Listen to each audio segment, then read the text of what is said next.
कहानी की शुरुआत में हम देखते हैं हैरी को, जो कि सुसाइड करने जा रहा होता है। वो अपने बारे में बताता है कि उसका नाम हैरी है और वो 25 ईयर्स ओल्ड है और उसके पास जॉब भी नहीं है। हमें बताया जाता है कि हैरी के रिलेटिव्स कोई भी नहीं है और एक इकलौती उसकी माँ थी, वो भी कि हैरी की माँ की भी डेथ हो जाती है और इसलिए अब वो सुसाइड करने का सोच रहा होता है। एंड तभी वो हैरी सोच ही रहा होता है कि हाँ, मैं अपनी माँ के पास वापस मिलने चला जाऊँगा। एंड तभी उसे एक कॉल आता है एंड वो अननोन नंबर से होता है एंड हैरी कॉल उठाता है तो वहाँ से आवाज़ आती है, क्या तुम हैरी माँ हो? हाँ, तो मैं डोनाल्ड माँ का लॉयर हूँ। ये डोनाल्ड माँ कल रात को ही मर गए। हैरी बोलता है फादर डाइड। एंड हम देखते हैं अगले पैनल में हैरी अपने बाप के फ्यूनरल पे जाता है एंड सोचता है, मैंने सोचा था कि मॉम और मुझे छोड़ने के बाद ये काफ़ी एंजॉय कर रहे होंगे बट इनकी तो डेथ हो गई। एंड तभी इसकी नज़र जाती है एक वुमन पे और लॉन्डे की नज़र सही जगह पे गई है भाई। हमें इसका नाम बताया जाता है सैंड्राना एंड हैरी सोचता है ये वही औरत है जिसके लिए मेरे फादर ने मुझे और मेरी माँ को छोड़ दिया था। भाई इसका बाप तो बड़ा कमीना निकला। हम देखते हैं कि ये सीधा उसी औरत की तरफ जा रहा होता है एंड वहाँ जाते हैं थोड़ा-सा नर्वस हो जाता है। सैंड्राना इससे पूछती है कि आप तुम कौन हो? एंड तुम्हें कभी पहले नहीं देखा? तो हैरी बोलता है मैं वो जब बहुत छोटा था तभी रोनाल्ड वहाँ से मिला था। एंड तभी सैंड्राना उसे बोलती है थैंक यू वहाँ आने के लिए एंड रिस्पेक्ट देने के लिए। ये वहीं तभी उसकी अंडरगारमेंट्स देखने लगता है एंड तभी सैंड्रा बोलती है कुछ गलत है क्या? भाई बहुत गलत है, उसकी नीयत ही गलत है साले की। एंड तभी हम देखते हैं कि यहाँ पे हैरी के बाप का लॉयर भी आ जाता है और बोलता है अच्छा हुआ तुम दोनों यहीं मिल गए, तो अब हमें बात करनी चाहिए। एंड तभी ये बताता है कि आज ही हमें पता चला कि चेयरमैन ने अपनी वसीयत लिख चुकी है और वो उसी को जाएगी जो इनका लीगली फैमिली मेंबर होगा। बट ऐसे हम लोग देखें तो सैंड्रा लीगल मेंबर हुई क्योंकि हैरी को और उसकी माँ को उसके फादर ने छोड़ दिया था। बट लॉयर बताता है कि उसे आज ही एक लेटर आया जिसमें पता चलता है कि हैरी उसका फादर है। बट इन सबको कंफर्म करने के लिए ये लोग को डीएनए टेस्ट लगेगा जिसके लिए 2-3 दिन का टाइम लगेगा। एंड बताता है अगर डीएनए टेस्ट सही रहा तो हैरी को मिलेंगे 30 मिलियन डॉलर। एंड ये सब देख के हैरी चौंक जाता है। 30 मिलियन। एंड तभी देखता है कि सैंड्राना काफ़ी दुखी होती है एंड वो सोचता है ये क्यों दुखी हो रही है।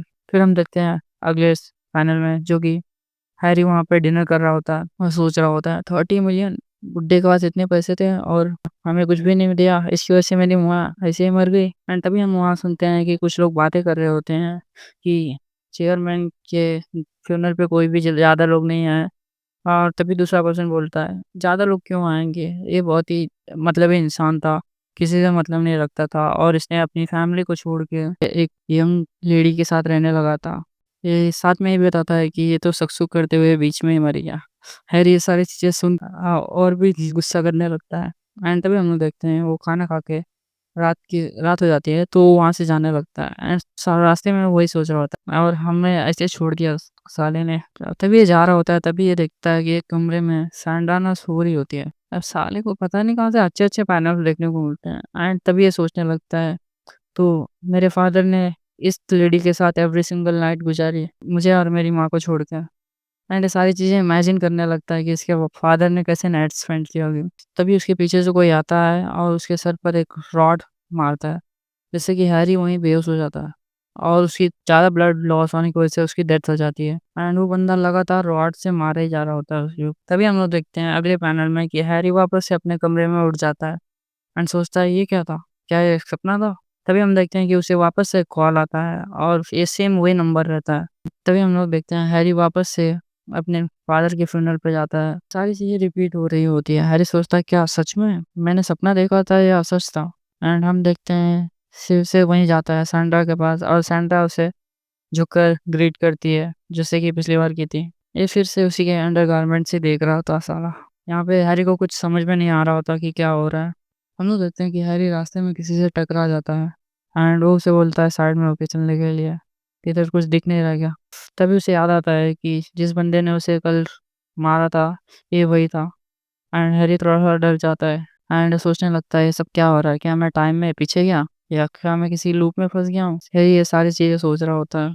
ये सारी चीज़ें देख के हैरी काफ़ी हैरान होता है और उसे कुछ भी समझ नहीं आ रहा होता है। तभी हैरी वॉशरूम जाता है और वहाँ पर ये सारी चीज़ों के बारे में सोचने लगता है और बोलता है अब तो टाइम भी होने वाला है। ऑलमोस्ट 12 बजे है, उसने मुझे मार दिया था, मुझे यहाँ से जाना होगा।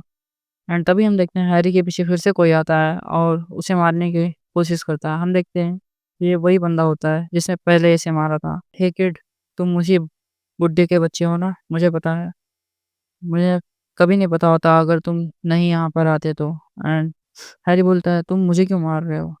एंड तभी ये बोलता है, "तुम्हारे बाप ने बहुत मज़े किए हैं, अब उसका बदला मैं तुमसे लूँगा। इसमें तुम्हारी कोई गलती नहीं।" तभी हम देखते हैं अगले ही पैनल में हैरी फिर से अपने कमरे में और सोचता है, "ये सब चीज़ें क्या हो रही हैं मेरे साथ? मैं फिर से अपने घर कैसे आ गया? ये सब क्या हो रहा है मेरे साथ?" तभी उसे वापस से कॉल आता है, सेम उसी नंबर से। एंड हैरी समझ जाता है कि चीज़ें बार-बार रिपीट हो रही हैं। हमेशा मैं वहाँ जाता हूँ और हमेशा मैं मर जाता हूँ। इसे कुछ भी समझ में नहीं आ रहा होता है और अब तो ये कितनी बार मर चुका है इसे ये भी नहीं पता और ये बहुत ही हैरान हो रहा होता है। एंड ये सोचने लगता है कि मुझे बस एक बार उन दोनों को मारने का मौका मिल जाए। अब इतनी बार मर चुका होता है कि इसे पता भी नहीं चलता। अब ये बस उन दोनों से छुटकारा पाना चाहता होता है। एंड तभी हैरी डिसाइड करता है कि इस बार मैं फ़ोन नहीं उठाऊँगा और ना ही उनके पास जाऊँगा। हाँ, और मैं उनसे अपना रिवेंज लेके रहूँगा। एंड हम देखते हैं कि फ़ोन वापस से रिंग होने लगता है एंड इस वक़्त लगभग 3 बज गए होते हैं और हैरी बाहर घर के बाहर होता है।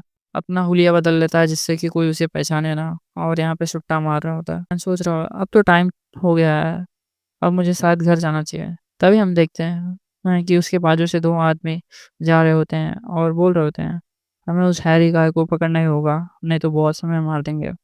एंड हैरी वो दोनों को देख के थोड़ा चुभने लगता है। फिर सोचता है मैं और वहाँ जाऊँ या ना जाऊँ कोई फ़र्क नहीं पड़ता, वो लोग मुझे ढूँढ ही लेंगे।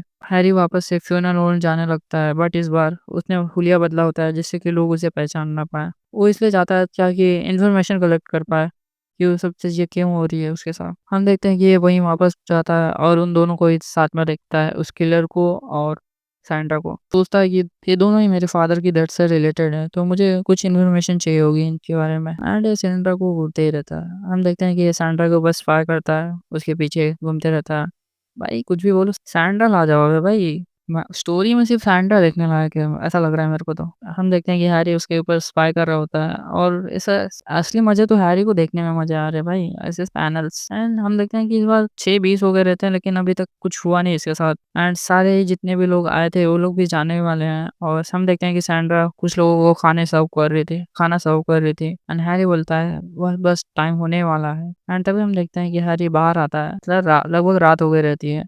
बोलता है ये वही टाइम है जब इसने मुझे फर्स्ट टाइम मार दिया था। ये देखता है कि 12 बज के चले गए, तो क्या ये सोचता है कि क्या टाइमलाइन चेंज हो गई?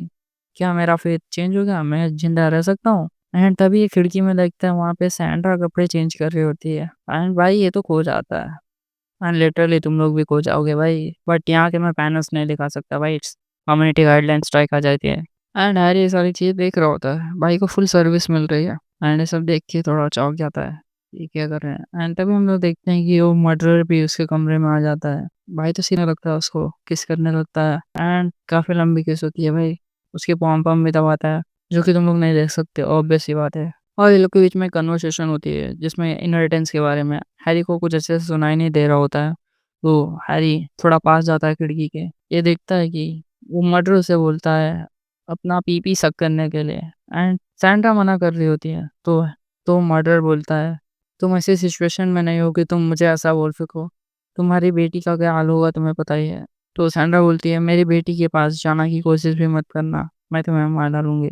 तो उसकी पी-पी पकड़ लेती है भाई एंड ये सब हैरी देख के सोच रहा होता है सब चीज़ें क्या हो रही हैं और क्या इसकी डॉटर्स भी हैं? तभी हम लोग देखते हैं कि हैरी को एक कॉल आता है और जिससे कि रिंग की आवाज़ें दोनों भी सुन लेते हैं। तभी हैरी वहाँ से भागने लगता है। तो वो लोग भी हैरी का पीछा करने लगते हैं। तभी हैरी लगता है कि ये वही नंबर होता है, इसे लॉयर कॉल कर रहा होता है। ये भी गेट के पास ही खड़ा होता है। बट तभी हैरी इसे एक्सक्यूज़ मी बोल के चला जाता है दूर से एंड कुछ देर बाद यहाँ पर वो मर्डरर और सैंड्रा आते हैं। तो तुमने वो लोग पूछते हैं, "अटॉर्नी पार्क, क्या तुमने किसी को देखा यहाँ से जाते हुए?" एंड हैरी अपने घर पे आ जाता है और तभी वो बोलता है, "मैं तो ऑलमोस्ट पकड़ा ही गया था।" एंड आते ही बहुत ज़्यादा डर जाता है और दरवाज़े बंद कर देता है एंड बोलता है, "उन दोनों ने ही मेरे फ़ादर को मारा होगा पैसों के लिए।" तभी दरवाज़े पे आवाज़ आती है, "हैरी, माँ, प्लीज़ दरवाज़ा खोलो, हमें बात करनी चाहिए।" एंड हम लोग देखते हैं दरवाज़े के उस तरफ होती है सैंड्रा एंड हैरी पूछ रहा होता है, "ये वॉइस, ये तो मैंने सुनी हुई है। कौन है डोर पे? तुम मुझे मारना चाहती है?" एंड सोचता है क्या मुझे वो यहाँ मारने के लिए आई है? एंड तभी वहाँ से आ जाते हैं, प्लीज़ हमें बात करनी चाहिए। मैं तुम्हें एक्सप्लेन करती हूँ। और हैरी थोड़ा डरते-डरते दरवाज़ा खोलता है। वो पूरी तरह दरवाज़ा भी नहीं खोलता, बस थोड़ा-सा ही खोलता है। एंड तभी हम लोग देखते हैं सैंड्रा बोलती है हमें बात करनी चाहिए, मैं तुम्हें सारी चीज़ें बता सकती हूँ। एंड हम लोग देखते हैं कि वो बोलती है कि मैं तुम्हें सारी चीज़ें बता दूँगी, बस मुझे एक बार अंदर आने दो प्लीज़। सैंड्रा बोलती है तुम जो भी बोलोगे मैं करूँगी, बस मेरी हेल्प कर दो, मुझे अंदर आने दो। हम देखते हैं कि हैरी ने दरवाज़ा खोल के उसे अंदर आने दिया रहता है। एंड उसे एक टॉवल दिया रहता है अपने बाल पोंछने के लिए, और हैरी ने उसे एक टॉवल दिया रहता है अपने बाल पोंछने के लिए। एंड हैरी सैंड्रा बोलती है तुम अपने फादर की तरह ही हो। एंड मुझे पहले तो यकीन नहीं हुआ, बट जब मैंने तुम्हारा फेस देखा तो मुझे सेम अपने फादर की तरह लगा। एंड हैरी बोलता है इनफ चिट चैट, मुझे सीधा पॉइंट पे आओ। क्या तुमने बोला कि वो बंदा मुझे भी मारना चाहता है जैसे उसने मेरे बाप को मारा? तो सैंड्रा बोलती है हाँ, ये सही है। तो हैरी पूछता है उसने मेरे फादर को क्यों मारा और वो मुझे क्यों मारना चाहता है? इसके पीछे कोई ना कुछ रीज़न होगा। एंड सैंड्रा बोलती है पैसों के लिए। चार्ली गेम एक बहुत ही फ़ेमस गैंग लीडर है बाहर की कंट्री से, और उसके गैंग में एक मेजर इंसिडेंट हुआ जिसकी वजह से उसकी गैंग डिसबैंड हो गई। अब वो पैसे तुम्हारे फादर से पैसे बोरो करके बाहर जाने वाला था, बट उसकी गैंग के एक बंदे ने ये सारे पैसे लेके भाग गया और तुम्हारे फादर के पैसे वो नहीं दे पा रहा है, जिसकी वजह से उसने उसे मार दिया। ये सारी चीज़ें सैंड्रा हैरी को बताती है। एंड हैरी थोड़ा चौंक जाता है, क्या इसलिए? पैसों के लिए ये सारी चीज़ें हो रही हैं? एंड साथ में ये बताती है कि उसने मुझे भी ब्लैकमेल किया, जिससे कि मैं पुलिस के पास नहीं जा सकती। I am sorry. And Harry ये सब सोच ही रहा होता है। मुझे लगा ही था कि ये बहुत बड़ा मामला है। एंड तभी हम लोग देखते हैं कि सैंड्रा हैरी के पास कुछ ज़्यादा ही चिपकने लगती है और बोलती है कि मुझे तुम्हारी मदद चाहिए। एंड एक टाइम पे तो ये कुछ ज़्यादा ही पास आ गई रहती है, और तभी ये बोलती है कि मुझे पता है कि तुम मेरी मदद करोगे। तुम बस लॉयर को ये बोल दो तुम्हें इनहेरिटेंस नहीं चाहिए, और मैं तुम्हें कुछ ना कुछ हिस्सा ज़रूर दूँगी उसका। एंड हम सारा पैसा आपस में बाँट लेंगे। तुम्हारी मॉम भी ये चाहती थी। एंड तभी अपने मॉम के बारे में सुन के हैरी जल्दी से उसे दूर करता है और बोलता है मैं तुम्हारी बातों को नहीं मानता। तुम्हें क्या लगता है कि तुम्हारे इस छोटी से एक्ट पे मैं पिघल जाऊँगा? मैं अपने फादर जैसा नहीं हूँ। बोलता है यहाँ से चले जाओ, मुझे कुछ नहीं बात करना। तुम लोगों को सज़ा मिलेगी जो तुम लोगों ने किया है। एंड तभी सैंड्रा हँसने लगती है। हैरी काफ़ी शॉक होता है देखकर, एंड ये बोलती है मेरी एक झलक पे तुम्हारा बाप सारी चीज़ें कर सकता था, बट अफ़सोस तुम ऐसे नहीं हो। तो मैं अब बताती हूँ कि हमारा प्लान क्या है। मुझे लगा था तुम सारी प्रॉपर्टी हमें दे के चले जाओगे, बट ऐसा नहीं लगता। तो मैं बता दूँ कि चार्ली को एक और मर्डर करने से ज़्यादा फ़र्क नहीं पड़ता, वैसे भी वो बहुत बड़ा गैंग लीडर है। सो तो क्यों ना हम दोनों ही मिलकर काम करें और उसे ठिकाने लगाएँ, और आपस में हम आधे-आधे पैसे बाँट लेंगे। तुम्हारी माँ भी यही चाहती थी। तुम्हारी माँ के लिए भी ये अच्छा होगा और तुम्हारे लिए कि इनहेरिटेंस हम दोनों को मिले। आधा-आधा। एंड हैरी को ये बिल्कुल भी पसंद नहीं आ रहा होता है। बोलती है कि सैंड्रा बोलती है, "मैं एक रिस्पॉन्सिबल मॉम हूँ, मेरी भी आखिरकार 2 बच्चियाँ हैं, तो मुझे ये सारी चीज़ें करनी पड़ती है।" तभी ये बोलता है, हैरी सोच रहा होता है, "मुझे इस बिच को अब मारने का मन कर रहा है, बट मुझे और इन्फॉर्मेशन चाहिए।" एंड तभी हैरी पूछता है, "तुम्हारी डॉटर्स कहाँ हैं?" एंड ये सुनकर सैंड्रा चौंक जाती है, फिर बोलती है, "मैं इतनी जल्दी चीज़ें एक दूसरों को नहीं बताती, तो तुम्हें मेरा भरोसा जीतना पड़ेगा।" तभी हैरी बोलता है, "ठीक है, मैं तुम्हारी हेल्प करूँगा, मुझे बस चार्ली किंग को मारना है।" सैंड्रा बोलती है, "या दैट्स अ पॉइंट, अब तुम थोड़ा डिफरेंट बिहेव कर रहे हो अपने फादर से।" एंड उसे बोलती है, "चलो अंदर आ जाओ।" एंड तभी हैरी पूछता है, "कहाँ?" बोलती है, "हम दोनों सेम ही बोट पे हैं, तो क्यों ना तुम्हें एक वेलकम गिफ्ट दिया जाए।" And Harry, "welcome gift?" तभी हम लोग देखते हैं अंदर जाते हैं, और या अंदर भाई ये लोग वही करते हैं जो तुम लोग सोच रहे हो। अब मिलते हैं अगले पार्ट में।